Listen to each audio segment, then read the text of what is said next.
இப்போ அதிமுகவில் பிரிந்தவர்கள் எல்லாம் திருப்பியும் இணைவதற்கான பேச்சுவார்த்தை நடந்துட்டு இருக்கிறதா இப்போ ஃபிளாஷ் நியூஸ் வந்து போயிட்டு இருக்கு. வேலுமணி, 2 விஜயபாஸ்கர், காமராஜ், CV சண்முகம் 6 பேரை தவிர மீதி எல்லாம் சேர்த்துக்குள்ள எடப்பாடி தயார். இந்த 6 பேர் போயிட்டா அதிமுக புனிதம் அடைஞ்சிருக்கு. யாரும் எதிர்த்து பேச மாட்டாங்க. 6 பேர் சேர்க்க மாட்டேன்னு சொல்றீங்க. அதுல முக்கியமானவங்க வந்து 2 விஜயபாஸ்கர், CV சண்முகம், SP வேலுமணிலாம் ரொம்ப முக்கியமானவங்க. இவங்களை எப்படி தவிர்த்திட முடியும்? ஒரு EPS எப்படி தவிர்க்க முடியும்னு கேட்குறேன். இப்பவே தவிர்த்துட்டாரு. ₹1 பின்னாடி போடிய அங்கங்க மாவட்ட செயலர் போட்டாச்சு. இந்த மாவட்ட செயலர் இப்போ இவர்களுக்கு ஜூனியராக இருந்த மாவட்ட செயலர் தான். உதாரணத்துக்கு CV சண்முகம், பசுபதி, அவர்களுக்கு பின்னாடி காக்கா உருவி கூட இல்லை. யாருக்கு பின்னாடி? ஆமாம், 6 பேருக்கு பின்னாடி. அத்தனை பேர் எங்கே வந்துட்டான்? கட்சிக்கு வந்துட்டான். இவர்கள் பண்ணையார் மாதிரி தான். CV சண்முகம், டேய் அவனை தூக்கி வீசுறா, டே அவனை பண்ணுறா, அறா, இவரே பொட்டி தூக்கிட்டு தெரிஞ்சாலு. நீங்க என்ன சொன்னீங்க? இந்த 6 பேருமே வந்து மினிஸ்டருக்கு ஆசைப்படுறாங்கன்னு சொல்லிட்டு சொன்னீங்க நீங்க. ஆனா இப்போ அவங்க என்ன சொல்றாங்கன்னா, நாங்க எந்த இடத்துல மினிஸ்டர் வந்து கேட்டோம், ஒன்னு சொல்லுங்க பார்க்கலாம், நாங்க ஒரு நாள் அப்படி சொல்லவே இல்லைன்னு சொல்றாங்களே. அப்ப சொல்லல தானே வெளியே அவங்க இல்ல. அப்ப எதுக்கு விஜய்க்கு ஓட்டு போட்டீங்க? அது திமுகவை எதிர்க்கணும், விஜய் ஆட்சியை காப்பாற்றணுன்றதுக்காக. விஜய் ஆட்சி காப்பாற்றணும் மந்திரி கொடுப்பாரு. நாங்க கேட்கவே இல்லையே. கேட்காமே கொடுப்பாரு. நீங்க ரகசியமா என்ன பேனர் அடிச்சு போஸ்ட் அடிச்சா கேட்பாங்க சார் சொல்லிட்டு. இன்னைக்கும் எங்க கட்சியினுடைய பொதுச் செயலாளர் எடப்பாடி பழனிசாமி அண்ணன் தான். நீ என்ன சொன்னாலும் அவரு சேர்க்க மாட்டாரு. பண்றது ஒரு தப்பு இல்லையா சார்? இப்போ இவங்க 6 பேர் சேர்க்க மாட்டேன்னு சொன்னா அது பலம் இல்லாத நின்று என்ன பண்ண போறீங்க? இல்ல, அதாவது இவர்கள் 6 பேரை சேர்த்துறதுக்கு பேச சசிகலா, OPS, TT 3 பேர் சேர்த்துறது என்ன குழப்பம் வருமோ அதை விட 5 மடங்கு குழப்பம் வரும். இவர்களை சேர்த்து தன்னுடைய சொத்துக்களை காப்பாற்றிக் கொள்வதற்காக பாஜகவிட கட்சியை காட்டி கொடுத்த துரோகிகள் தான் இந்த 6 பேர். துரோகிகள்? ஆமா, மிகப்பெரிய துரோகிகள். அதிமுகவுக்கு எதிராக ஓட்டு போடுறவன் துரோகியா நண்பரா? அதிமுக எதிராக ஓட்டு போறோம் துரோகி தான். ஏன் போட்டாங்க? ஏன் போட்டாங்க? அப்ப மீதி போட்ட ஆளுகள்லாம் விவரம் தெரியாம எடப்பாடி சொன்னபடி இந்த ஃபார்ம் 17 பொதுக்குழு கூட்டினதா என்ன ஏன் பொதுக்குழு கூட்ட மாட்டாரு? அவ 234 பொதுக்குழு கூட்டணுமா? இப்போ அடுத்த தேர்தல் நடந்ததுன்னா, உள்ளாட்சி தேர்தல் நடந்ததுன்னா தாவேகாவும் அதிமுகவும் தான் திமுக காணாம போய் படத்தை வாரி அரைப்பாங்களே. இல்லை, இந்த தடவை தான் பணமே ஒன்றும் வேலை செய்யலையே. பணம் வேலை செய்யலை, ஜாதி வேலை செய்யலை, அதிகாரம் வேலை செய்யலை. இப்போ 31 வயசில் அமைச்சர்கள் வந்திருக்காங்களே. ஆமாம். அப்போ இது எதை காட்டுது? செல்வாக்கு, பணம், பாரம்பரியம், பண்ணையார். நிம்மதி ப்ராப்பர்ட்டி மேனேஜ்மெண்ட். உங்கள் பழைய வீட்டை புதிய வீடாக மாற்றலாம் வாங்க.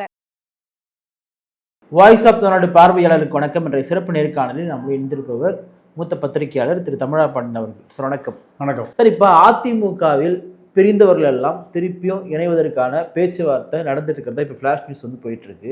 திருப்பி சேருவாங்களா? யாரை தவிரன்னா வேலுமணி, 2 விஜயபாஸ்கர், காமராஜ், CV சண்முகம், இவர்களை தவிர 6 பேர் சொல்றாங்க. ஓகே. 6 பேரை தவிர மீதி எல்லாம் சேர்த்துக்குள்ள எடப்பாடி தயார். இந்த 6 பேர் தான் நவீன OPSகள், நவீன சசிகலாக்கள், நவீன TTV. இந்த 6 பேர் போயிட்டா அதிமுக புனிதம் அடைஞ்சிருக்கு. யாரும் எதிர்த்து பேச மாட்டான். இப்போ இவர்கள் இப்போ ரெய்டு நடக்குது. எந்த ஸ்டேட் கவர்மெண்ட் ரெய்டு நடக்குது குவாரியில். விஜய் சொன்னாராம், இந்த குவாரியில் இருக்கிற காசு வந்தாலும் கவர்மெண்ட் நடத்தலாம் போட்டிருக்கு. தனியாருக்கு இந்த குவாரி பலாயிரம் கோடி. எல்லா 234 MLA கம்யூனிஸ்ட் MLAகளை தவிர எல்லா குவாரி நடத்தலாம். இந்த குவாரிகள் மேல விஜயுடைய ஆட்சி, அரசு அதிகாரம் வந்து விஜயுடைய ஆட்சி வந்து என்ன பண்ண போறாங்க? அது மூட போறாங்க. குவாரி மூட மாட்டாங்க. கவர்மெண்ட் எடுத்துக்கு போகுது. கவர்மெண்ட் டேக் ஓவர் பண்றாங்களா? அப்படி எடுத்தா குவாரி நடத்துறவங்க நீங்க சொல்லக்கூடிய அந்த அதிமுக சார்ந்தவங்களா? திமுக ஆட்கள் தான் எல்லா குவாரியுமே. பலாயிரம் கோடி, பல ஆயிரம் கோடி, 1 கோடி 2 கோடியில இல்லை. இந்த மக்களுக்கு தேவையான கட்டுமான பொருட்களில் முக்கியமானது 1/4 இன்ச்சு ஜல்லி, 1/2 இன்ச்சு ஜல்லி, 3/4 இன்ச்சு, 1 இன்ச்சு, எம்சாண்ட், யூசாண்ட். இது பூரா இவங்க தான் வச்சிருக்காங்க. இவர்களே மைன்ஸ் மினிஸ்டர். இவங்களே குவாரி நடத்துக்கிறது. நீங்க மார்வாடி இருப்பான்ல, மார்வாடியை ஃபைனான்ஸ் மினிஸ்டர், அவனே நோட் அடிச்சுக்கோ, வட்டி கொடுப்பான். அந்த கதை. இந்த 2 திராவிட இயக்கங்கள் இதெல்லாம் மக்களுக்கு போய் சேராம இந்த ஊடகத்தில் புரோக்கர்ஸ் இருக்காங்க, ரூம் சேனல் உட்காந்துருக்கானு இல்லை, இவர்கள் தான் இதை அவனும் காசு வாங்கிக்கிறான், அவனும் கட்டிங் வாங்கிக்கிறது. கேவலங்க இந்த திராவிட இயக்கம். எவ்வளோ கேவலம்! இந்த மீடியாவே திராவிட இயக்கமாக போச்சு. இந்த கார்த்திகை செல்வன், இளைய செல்வன், குணசேகரன், திருமாவேலை, இந்த அவனுக்கு இருக்கக்கூடிய இந்த அடியாட்கள் அத்தனை பேரும் எந்த செய்தியும் போட மாட்டான். அவன் அவன் அவன் அவன் போட்டாலும் அந்த மேனேஜ்மெண்ட் விடாது. எல்லா சமூக விரோதி மேனேஜ்மெண்ட். பணல் கடத்த வைகுண்டராஜ, கல்வி கொள்ளைய புதிய தலைமுறை, சன் டிவி, நீங்கள் அங்கே அண்ணன் தம்பி சொத்தை ஆட்டையை போட்டு அண்ணன் ஏமாற்றிட்டு பாட்டியால் ஜெயிலில் உள்ளே இருக்க வேண்டிய தப்பிச்சு வந்தாலும் இவங்க தான் டோட்டல் மீடியா. அப்போது எந்த உண்மையை மக்களுக்கு போய் சேருவதே இல்லை. இப்போ இதெல்லாம் தாண்டி இந்த குவாரி அப்படியே அரசுக்கு கொடுத்தா அரசு 2 லட்சம் கோடி தேவையான வந்து டாஸ்மார்க்கை மூடிடலாம். ஒரு 1 கோடி குடிகாரர்களை உயிரை காப்பாற்றிடலாம். டாஸ்மார்க்கை வந்து முழுமையா மூடலான்ற ஒரு எண்ணத்துல டிவிக்கு அரசு இருக்கா? முதல்ல இல்லை இல்லை இல்லை. இந்த கோயில் பள்ளிக்கூடத்துக்கு பதில் 750 கடை மூடினாங்கல்ல, 750 வேற இடம் பார்க்க சொல்லிட்டாங்க. அப்படியா? ஆமாம். அதுக்கு எதுக்கு மூணுனீங்க? அதுக்கு எதுக்கு மூணுனீங்க? அதான் சினிமா தானே. சிங்க பெண், அந்த போலீஸே சிங்கம் தான், பொம்பளை பெண் போலீஸே சிங்கமாக தான் இருப்பாங்க. அதுல என்ன சிங்க பெண், எல்லாம் சினிமா ஷூட்டிங் தான். சார், இப்போ இந்த 5 பேரை மட்டும் இபிஎஸ் வந்து 6 பேர் சேர்க்க மாட்டேன்னு சொல்றீங்க. அதுல முக்கியமானவங்க வந்து 2 விஜயபாஸ்கர், சிவி சண்முகம், எஸ்பி வேலுமணிலாம் ரொம்ப முக்கியமானவங்க. இவங்களை எப்படி தவிர்த்திட முடியும்? ஒரு இபிஎஸ் எப்படி தவிர்க்க முடியும்னு கேட்குறேன். இப்பவே தவிர்த்துட்டாரு. ₹1 பின்னாடி போலியே அங்கங்கே மாவட்ட செயலர் போட்டாச்சு. இந்த மாவட்ட செயலர் இப்போ இவர்களுக்கு ஜூனியராக இருந்த மாவட்ட செயலர் தான். உதாரணத்துக்கு சிவி சண்முகம் பசுபதி, வேலுமணிக்கு சேமா வேலுச்சாமி, விஜயபாஸ்கர்கிட்ட அன்பு அன்பு அன்பு அன்புன்னு சொன்னாங்க, ஒரு யாதவ் இளைஞர். இவங்க எல்லாமே 15 நாளில் பொசிஷன் எடுத்துட்டானே. எங்க கட்சியை பொசிஷன் எடுத்துட்டான். அவர்களுக்கு பின்னாடி காக்கா உருவி கூட இல்லை. யாருக்கு பின்னாடி? ஆமாம், 6 பேருக்கு பின்னாடி. அத்தனை பேர் எங்கே வந்துட்டான்? கட்சிக்கு வந்துட்டான். ஏன்? இவர்கள் பண்ணையார் மாதிரி தான். சிவி சண்முகம், டேய் அவனை தூக்கி வீசுறா, டேய் அவனை பண்ணுறா, அறா, இவரே பொட்டி தூக்கிட்டு தெரிஞ்சாலு. முந்தினேத்து எஸ்பி வேலுமணி பேட்டி தராரு, நாங்கள் எந்த இடத்துலையுமே எடப்பாடி பழனிசாமி வந்து மேலே வந்து அவர் பொதுச் செயலர் பதவியை விலகணும்னு எங்கேயுமே சொல்லியே. நாங்கள் இன்னொன்று சொல்கிறாரு, நீங்கள் என்ன சொன்னீங்க? இந்த 6 பேருமே வந்து மினிஸ்டருக்கு ஆசைப்படுறாங்கன்னு சொல்லிட்டு சொன்னீங்க நீங்கள். ஆனால் இப்போ அவங்க என்ன சொல்கிறாங்கன்னா, நாங்கள் எந்த இடத்துல மினிஸ்டர் வந்து கேட்டோம், ஒன்று சொல்லுங்க பார்க்கலாம், நாங்கள் ஒரு நாள் அப்படி சொல்லவே இல்லைன்னு சொல்கிறாங்களே. அப்போ தானே சொல்லலை தானே வெளியே அவங்க? இல்லை, அப்போ எதுக்கு விஜய்க்கு ஓட்டு போட்டீங்க? அது திமுகவை எதிர்க்கணும், விஜய் ஆட்சியை காப்பாற்றணுன்றதுக்காக. விஜய் ஆட்சியை காப்பாற்றணுன்றதுக்காக. விஜய் ஆட்சியை காப்பாற்றணும் மந்திரி கொடுப்பாரு. நாங்கள் கேட்கவே இல்லையே. கேட்காமே கொடுப்பாரு. நீங்கள் ரகசியமாக என்ன பேனர் அடிச்சு போஸ்ட் அடிச்சா கேட்பாங்க சார் சொல்லிட்டு. இன்னைக்கும் எங்கள் கட்சியினுடைய பொதுச் செயலாளர் எடப்பாடி பழனிசாமி அண்ணன் தான். நீங்கள் என்ன சொன்னாலும் அவர் சேர்க்க மாட்டார். எதை சொன்னாலும் அவர் போகிற இடத்துல 6 பேர் நிரந்தரமாக விழுந்து கும்பிட்டுட்டு 1 வாரம் கழிச்சு எந்திரிச்சாலும் இவனுக்கு போனாலும் கட்சி உருப்படி. சரி, இப்போது அதிமுக ஸ்டாலினுடைய தலைவராக, திமுக தலைவராக ஆகிட்டு தேர்தல் சந்திச்சார் இல்லையா, அதிலிருந்து தொடர்ந்து தோல்வியில் தான் இருக்குது அதிமுக. இப்போ கூட 3rd place போயிட்டாங்க. திமுகவது பரவாயில்ல, 2nd place வந்துருக்குறாங்க. நீங்கள் எல்லாரையும் கழட்டி விட்டீங்க, இப்போ இவங்களையும் கழட்டி விட்டீங்கன்னா அப்போ அதிமுக அழிவை நோக்கி போதா? திமுகவோட மோசமாக அழிஞ்சு போகிறீங்களே. இவர்கள் தொண்டர்கள் கிடையாது, தலைவர்கள். இவ்வளவு தோல்வியிலையும் எத்தனை % ஓட்டு இருக்கு? 25% ஓட்டு வச்சுக்கிற ஒரே கட்சி அதிமுக. அதை விட திமுக கிட்ட அதிகமாகுது. இல்லை இல்லை, நீங்கள் திமுக 25%. யார் சேர்த்தி? கூட்டணி கட்சியோட சேர்த்தா? கூட்டணி கட்சியில் உரிமைட்டு பார்த்தீங்கன்னா 10 தான் இருக்கு. அப்போ அதே திமுக, அப்போ அதிமுக பொருந்தாதா? பாமக என்ன சும்மா கட்சியா, இல்லை பாஜக ஒன்றுமே இல்லாத கட்சியா? பாஜக பார்ப்பனர்கள் யார் இந்த தேர்தலில் அதிமுக ஓட்டு? பாமகவுக்கு வட மாவட்டங்களில் ஓட்டு, வட மாவட்டத்தில் ஒரு 2% ஓட்டு இருக்கு. இவ்வளோ குறைவாக சொல்கிறாங்க. அவ்வளோதான், அதுக்கு மேலே இல்லை. அவர்களே 2016 நம்ம ஸ்ட்ரென்த் எவ்வளோ டெஸ்ட் பண்ணாங்க? 20 லட்சம் ஓட்டு தான் வாங்கினாங்க. எவ்வளவு? 20 லட்சம் தான். அப்போ 2 10, அவ்வளோதான், முடிஞ்சு போச்சு. இப்போ இதுக்கு பண்ணுறது ஒரு தப்பு இல்லையா சார்? இப்போ இவங்க 6 பேர் சேர்க்க மாட்டேன்னு சொன்னால் அது பலம் இல்லாத நின்று என்ன பண்ண போறீங்க? இல்லை, அதாவது இவர்கள் 6 பேரை சேர்த்துறதுக்கு பேச சசிகலா, ஓபிஎஸ், டிடி 3 பேர் சேர்த்துறது என்ன குழப்பம் வருமோ அதை விட 5 மடங்கு குழப்பம் வரும் இவர்களை சேர்த்துறோம். அப்படியா? சேர்க்க மாட்டாங்க. கண்டிப்பாக சேர்த்தா அதிமுக அழிஞ்சு போகும். அது பேச அவங்ககிட்ட கட்சி கொடுத்துட்டு இவர் எடப்பாடி போய் அங்கே போய் படுத்து தூங்கிடலாம். இவர்கள் தான் எடப்பாடி பாஜகவோடு மீண்டும் சேர்வதற்கே இவர்கள் தான் காரணம். பாஜக இவர்களை வைத்து தான் மிரண்டுச்சு. நீங்கள் பாஜக கூட்டணி வரலைன்னா இவர்களை உடைத்து அவர்களுடைய ரெட்டலை கொடுத்து நாங்கள் அவர்களை அதிமுக ஆக்கிடுவோன்னு யார்? பாஜகவுடைய எடுபடிகள், அடிவருடிகள், அடியாட்கள், வேலையாட்கள் இவர்கள் மட்டும் ஸ்ட்ராங்காக இருந்தாங்கன்னா பாஜக உள்ளே வந்திருக்காது. பாஜக தன்னுடைய சொத்துக்களை காப்பாற்றிக் கொள்வதற்காக பாஜகவோட கட்சியை காட்டி கொடுத்த துரோகிகள் தான் இந்த 6 பேர். துரோகிகள். ஆமா, மிகப்பெரிய துரோகிகள். அதிமுகவுக்கு எதிராக ஓட்டு போடுறவன் துரோகியா நண்பரா? அதிமுக எதிராக ஓட்டு போறோம் துரோகி தான். ஆனா ஏன் போட்டாங்க? ஏன் போட்டாங்க? அப்ப மீதி போட்ட ஆளுகள்லாம் விவரம் தெரியாம எடப்பாடி சொன்னபடி இந்த ஃபார்ம் 17 பொதுக்குழு கூட்டினதான் என்ன, ஏன் பொதுக்குழு கூட்ட மாட்டாரு? அவ 234 பொதுக்குழு கூட்டணுமா? பொதுக்குழு நீரே கூட்ட, ஓபிஎஸ் கூட்ட, சசிகலா கூட்டு, டிடிவி கூட்டி, நீயே கூட்டிக்கவ. பின்னாடி ஒரு காக்கா குருவி கூட வராது. காக்கா குருவி கூட வராது. உங்களுக்காக எதுக்கு நான் பொதுக்குழு கூட்டணும்? இப்போ இந்த 25 எம்எல்ஏ நீங்க கழிச்சிட்டீங்க, 26 இந்த 6 பேர் கழிச்சிட்டீங்கன்னா மீதி பேர்லாம் அதிமுக சேர்ந்துக்கிறது. அவங்க கூட சேர்த்து எடப்பாடி அவங்க சேர்த்துக்குவாங்க. எப்படி சார் ஒரு வழி தவறி போன ஆடுகள், தப்பான மேய்ப்பன் பின்னாடி அதுதான் உண்மை. மேய்ப்பன் தான், மேய்ப்பனை சேர்த்திக்க முடியாது. மேய்ப்பன் தெரிஞ்ச கும்மிடி பூண்டி போனானா அண்ணா நகருக்கு போயிட்டார். இல்லை, இந்த இப்போ காட்டமான சில 10 நாள் நடந்த விஷயங்களுக்கு பார்த்தீங்கன்னா திமுக தரப்புல விஜய் வந்து எதிர்த்து பல ட்வீட் போடுறாங்க, இபிஎஸும் பல ட்வீட் போடுறாங்க. இப்போ தமிழ்நாட்டுக்கு வந்து 2 வலிமையான எதிர்கட்சிகள் இருக்கிறதா இன்னைக்கு இருக்குதான்னு இல்லைங்க. அதாவது உண்மையாக இப்போ அடுத்த தேர்தல் நடந்ததுன்னா, உள்ளாட்சி தேர்தல் நடந்ததுன்னா தாவேகாவும் அதிமுகவும் தான் நிற்கும். திமுக காணாமல் போயிடும். பணத்தை வாரி அரைப்பாங்களே. இல்லை, இந்த தடவை தான் பணமே ஒன்றும் வேலை செய்யலையே. பணம் வேலை செய்யலை, ஜாதி வேலை செய்யலை, அதிகாரம் வேலை செய்யலை. இப்போ 31 வயசில் அமைச்சர்கள் வந்திருக்காங்களே. ஆமாம். அப்போ இது எதை காட்டுது? செல்வாக்கு, பணம், பாரம்பரியம், பண்ணையார், இதெல்லாம் வந்து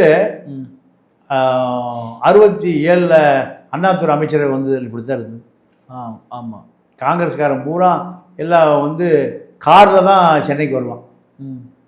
அன்னைக்கு திமுக காரன் பூரா பஸ்ஸை பிடிச்சி தான் வருவான், ஆட்டோவில் வரும். நான் பல பேர் நான் பார்த்துருக்கேன்.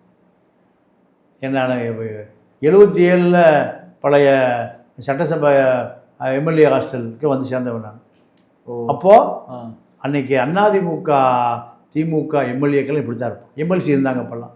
அது ஒரு பெரிய அதாவது ஏதென்ஸ் தான் உலக நாகரிகத்துடைய தொட்டில்னு சொல்லுவாங்க, கிரேக்க ஏதென்ஸ். என்ன காரணம்? உலக நாடுகள் வந்து அத்தனை கப்பலை வந்து கூடுற இடம் இது அந்த கிரேக்ஸ் தான். உலக நாகரிகங்கள் தொட்டிலே பல நாகரிகங்கள் உருவான இடமே ஏதென்ஸ் தான். அப்போ அங்கதான் உலகத்து நீங்கள் சாக்ரட்டிஸ், அரிஸ்டாட்டில், பிளாட்டோ அத்தனை பேரும் தத்துவங்களை மக்களுக்கு சொன்ன இடம் அதுதான். அப்போ அதே போல் நீங்கள் அந்த பல எம்எல்ஏ ஹாஸ்டல் இருக்குல்ல, அதெல்லாம் இடிச்சுட்டான். நீங்கள் ஒரு 25-30 வருஷத்துக்கு முந்தி இருந்து உங்களுக்கு தெரியும் அந்த எம்எல்சி ஹாஸ்டல். மரம், செடி, கொடி இப்படியே பூஞ்சோலையாக இருக்கும். எல்லா ஊருக்காரையும் அங்கே பார்க்க முடியும். அதிமுக திமுக எல்லா ஆளையும் பார்க்க முடியும். எல்லாம் வரும்போது 5 பேரை கூட்டிட்டு தான் வருவான். எங்கே? ஆமாம், லாட்ஜெல்லாம் போட இப்போ தான் திருப்பலிக்கல் மேன்ஷன் ஃபுல்லாக இருக்குது. அன்றைக்கி வராண்டாவது படுத்து கிடப்பான். வராண்டாவில் அங்கே அம்மாவோட ஒரு ஹோட்டல் இருந்தது அந்த என்ட்ரன்ஸில், உள்ளே போகிற இடத்துல. அங்கே சாப்பிட்டுட்டு காசு இருக்கிறவன் அசைவம் சாப்பிடுவான், காசு இல்லாதவன் பார்சல் கட்டிட்டு வந்து இங்கே சாப்பிடுவான். ஆளுக்கு 4 இட்லி 3 இட்லி சாப்பிட்டு எல்லாம் நீளமான துண்டு, வேட்டி, சட்டை, அப்படியே எம்எல்ஏஸில் குளிப்பான். அப்படியே வாசலில் உட்காந்துக்குவான். எம்எல்ஏ இங்கே இருக்க மாட்டார், அவர் எங்கே இருப்பார்? ஏதாவது ஒரு ஹோட்டலில் தங்கி இருப்பார். இப்படித்தான் அந்த அரசியல் இப்போ காணாமல் போச்சு. அந்த அரசியல் காணாமல் போச்சு. இப்போ அதே தான் விஜய் கட்சி இளைஞர்கள் இப்போல்லாம் வரும்போது இன்னோட வந்துடுறான். ஏன்னா இவன் எம்எல்ஏ ஆனோடனே அவ்வளோ பேர் இன்னோவக்காரப்ப ஏற்றிட்டு வந்துடுறான். அன்னைக்கு அவனை அது கூட ஆள் இல்லை. எனக்கு தெரிய 77 எம்ஜிஆர் ஆட்சிக்கு வந்த பொழுது எம்ஜிஆருடைய தொண்டர்கள் அத்தனை பேர் எம்எல்ஏக்கள் இதே போல தான். அப்போ வந்து இந்த திருவள்ளூர் பஸ் இருக்குது, ஸ்டேட் பஸ்ன்னு சொல்லுவான், லாங்காக வர்றது. எம்எல்ஏ சீட்டை எம்எல்ஏ சீட்டு முன்னாடி போட்டிருப்பான், பார்த்துருக்கு. ஆமாம், ஐயா எம்எல்ஏ ஐயா ஏற்றிட்டு போங்க ஐயா. யார்கிட்ட? கண்டக்டர். இப்போ எம்எல்ஏ பூரா வர சொல்லி டிரான்ஸ்போர்ட் எம்டிஏ அப்படிங்கிற மாதிரி இருக்குது. எல்லாம் இன்னோவா காரு. நீங்கள் ஒரு வீட்டுக்கு 4 கவுன்சிலருக்கே 4 கார் இருக்குது. கவுன்சிலருக்கே 4 கார் இருக்குது. அரசியலாலே பொறுக்கி திங்கிறது தானே, வேற என்ன? எவன்டா வீடு கட்டுறான்? அண்ணன் வந்து பாட்டுவான். கவுன்சிலர் அண்ணன் வீடு எவ்வளோயா கட்டுறேன்? 50 லட்சம் ரூபாய்க்கு. சரி, ஒரு 5 லட்சம் கொடுக்க முடியாது. மண்ணை கூட்டால் எடுத்துகிட்டு போயிரு. கார்பரேஷனுக்கு அங்கே இருக்கிற பொக்கலின்னு கூப்பிட்டு அவன் வீட்டுக்கு முன்னாடி குழியை தோண்டி வச்சிரு. இவர் தான் அரசாங்கம், ஆ. இவர்கள் தாங்க அரசாங்கம். ம். டி நகரை சுற்றி இருக்கிற தள்ளுவண்டி கடை இருக்குல்ல, ஆமா. அத்தனை பேர் வசூல். யார் ஆளுங்கட்சி யார் வந்தாலும். ஆ. ஜே அன்பழகன் காலத்துல அவன் அண்ணன் தம்பி எல்லாமே. உதாரணத்துக்கு சொல்ல, தமிழ்நாடு முழுக்க இதுதான். புரியுது புரியுது. ஆ. வண்டி கடை ஆ. எவ்வளோ, ஒரு ஆளை விட்டு டெய்லி 10,000 ரூபா வசூல். ஆ. எத்தனை டெய்லி எவ்வளவு? 10,000 ரூபாய். 10,000 டெய்லி கலெக்ஷனு. அதிமுக திமுக ஆட்சி காலத்துல எப்படி? ம். வண்டி தள்ளு வண்டி போடுறவன் மாமூல் எம்எல்ஏ 100-200 ரூபா கொடுக்கணும். ஆ. டெய்லி 200 ரூபா, மாசம் 6,000. 100 வண்டி எவ்வளோ ஆச்சு? 6 லட்சம் ரூபா. 6 லட்சம் ரூபாய். அப்பா. அப்போ இன்னொரு 4 கார் வாங்கலாம். ம். பொம்பளை ஏதாவது உதவி பண்ணு வந்தா அப்படியா? செத்து போனார்ல ஜே அன்பழகன், ஆமா. எனக்கு தெரிஞ்சு 9 கொண்டாடி வச்சிருந்தேன். பொண்டாட்டி. ஆமா, லீகலா உதவி கேட்டு வர்றாங்கல்ல. ஆமா. என்னம்மா ஐயா ஏதாவது வேலை வாங்க, என்ன ஆச்சு? வீட்டுக்கார் செத்து போயிட்டாரு. சரி, என்ன பண்ணிட்டு இருக்க? ஏதாவது வேலை வேணும், ரொம்ப கஷ்டம். சரி, நான் ஒரு வீடு தரேன், போய் குடியிருந்துக்க, மளிகை சாமான் வந்துடும், நானும் வந்துடுவேன். இதான் திமுக அதிமுக ஆட்கள் பூரா இதுதான். அவர் பேர்ல தெரு கடை எல்லாம் வடமல்லி கோயில ஆரிச்சே கட்டி வச்சிருக்காரு. இதுதான் தொழில். அப்புறம் என்ன யாரு அவர் யாரை கேட்க முடியுமா? அப்புறம் குஷ்பு கருணாநிதி காரில் பிரச்சாரத்துக்கு முதல்ல ஏறிடும். ஏறினோடனே தயாளமட போய் சொல்லுவாங்க. வீட்டில் நான் சொல்றது கோபாலபுரத்தில் உடனே டேய் அன்பழகா அவளை இழுத்து விடுறா வெளியில. உடனே இவர் எழுந்து போய் அவளை இழுத்து வெளியே கொண்டு விடுவார். இதெல்லாம் சினிமா சீன் இல்லை, உண்மையான சீன். என்ன காரணம்னா, அவங்க அப்பா பேரு ஜெயராம, பழக்கடை ஜெயராம. ஆமா தெரியும். பழக்கடை ஜெயராம கருணாநிதி வீட்டுக்கு வாழைப்பழத்துலேருந்து ஆப்பிள் அன்னாசி எல்லாம் மூட்டை மூட்டையே கொடுக்குறாள். அவர் எமர்ஜென்சியில் அவரும் இல்லை இவரும் இல்லை. சரியா? அப்போ இந்த ஜே அன்பழகன் குழந்தையா இருக்கும்போது ஸ்டாலினோட தான் விளையாண்டுட்டு இருப்பார். எங்கே கோபாலபுரம் தெருவில் விளையாடுறது, கிரிக்கெட் விளையாடுறது. அப்போ சரி, அம்மா அம்மா அம்மான்னு அம்மா அப்பா தான் யார? கருணாநிதிய அப்பா, அம்மா.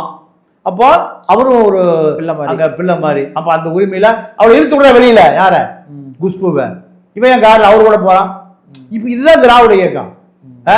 மனைவி துணைவி கமலஹாசன் சொன்னார்ல, சுருதி என் புள்ள, அவங்க அம்மா அந்த அம்மா பேர் என்ன?